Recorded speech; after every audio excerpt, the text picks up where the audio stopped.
Chris Hosey, Director of the Georgia Bureau of Investigation, and we wanted to come back this afternoon and present you with a little more of a timeline of the events that have taken place here today and what we know up to this point with the investigation. At approximately 10:20 a.m. this morning, the Bexar County Sheriff's Office received alerts about reports of an active shooter and radio traffic from school resource officers concerning the same concern, or having the same concern. Within minutes, law enforcement was on scene, as well as 2 school resource officers assigned here to the school who immediately encountered the subject within just minutes of this report going out.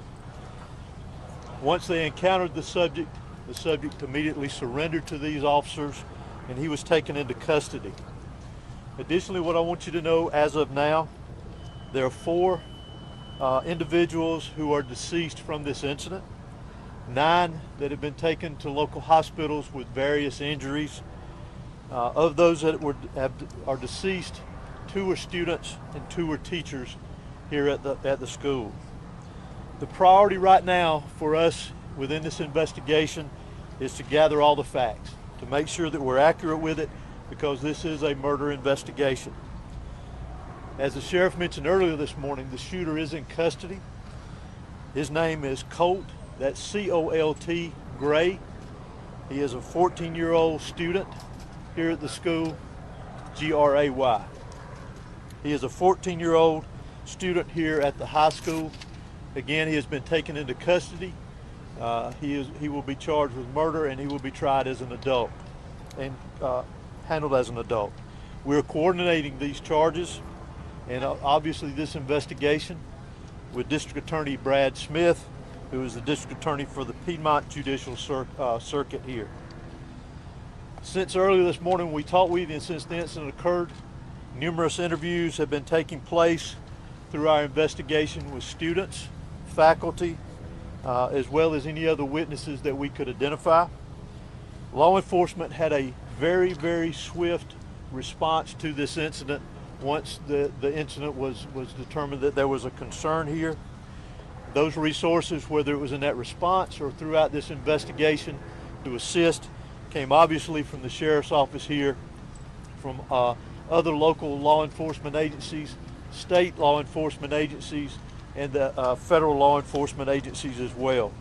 To include, not to be left out, multiple EMS personnel, multiple fire personnel and agencies. Those agencies responded here as well today, and I am extremely grateful, as I know the sheriff is, for that quick response and the partnerships of working here together with what all has gone on.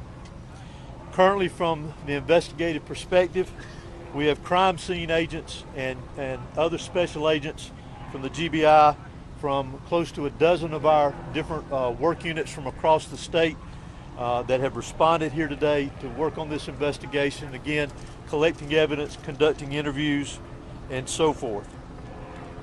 I do want to pass this along, that if anyone has any information that wants to be passed on concerning this investigation, that they can do that anonymously at our tip line at 1-800-597-TIPS or 1-800-597-8477. They can also report this on by downloading the See Something, Send Something app. That can be done by Android or Apple phones, either one, if they need to report any tips concerning this investigation. Let me close out before I turn this over to the sheriff and just remind you that this is still a very active investigation. There is still a lot that is very fluid. There's still a lot of interviews to be conducted that will continue on into the night, as well as crime scene work and collecting and gathering evidence. But what is more important for me to mention here to you is my heartfelt sympathy to the parents, the students that were here today. Regardless of where they were in the school, this has got a great impact on them as well as on this community.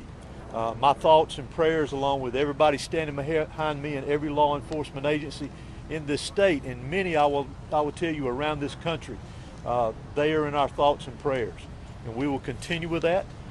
We ask for your patience as we continue through this, and we'll continue to try to give you as many updates with information as we can to keep you informed. But thank